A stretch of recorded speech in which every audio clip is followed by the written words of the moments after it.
bacon wrapped maple bourbon shrimp. In this pan is a combo of basically liquor, bourbon, maple syrup, real maple syrup, Worcestershire sauce, and brown sugar. That's the glaze for the shrimp. And you bring it up to a bubble and let it cook down till it looks like literally shellac, like that, okay? It smells amazing. Whenever we cook with spirits that are high alcohol level, we always add spirits off of fire.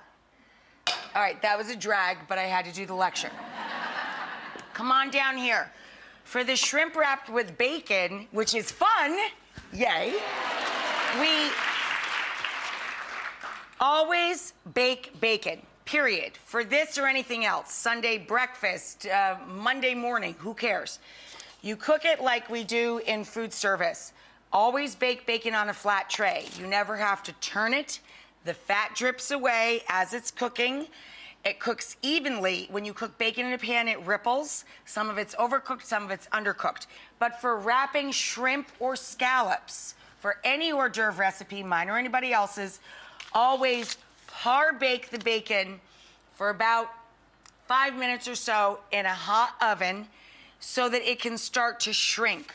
Otherwise, the bacon will be rubbery and gross, or you're gonna overcook your seafood.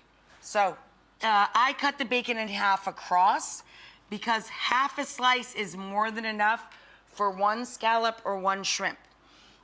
For the shrimp, this is where you devein a shrimp, right down its back. We're gonna season this shrimp with this combo right here.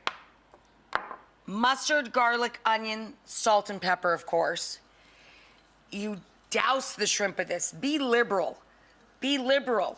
Over season it because when you toss it, a lot of it falls away. Over season the shrimp with your rub, okay? And then pour out about enough toothpicks for the shrimp, okay, that you're gonna cover because you don't wanna cross-contaminate, of course, the toothpicks themselves. And you're going to take a half slice of bacon, wrap it around, and secure it with your toothpick and put them right back onto the tray. Now I've got some working in the oven. We're gonna take them out and shellac them. You bake them halfway. So you put them in there like 5 minutes. These have probably been in there 7 or 8 because I was talking so much. Okay? And then you're gonna shellac them and put them back in the oven to make that shellac shine. I know. So take the time to take your toothpicks out. I was almost done with that project, but the smell of bacon, it's so delicious. On our shrimp, a little chive. Ta-da!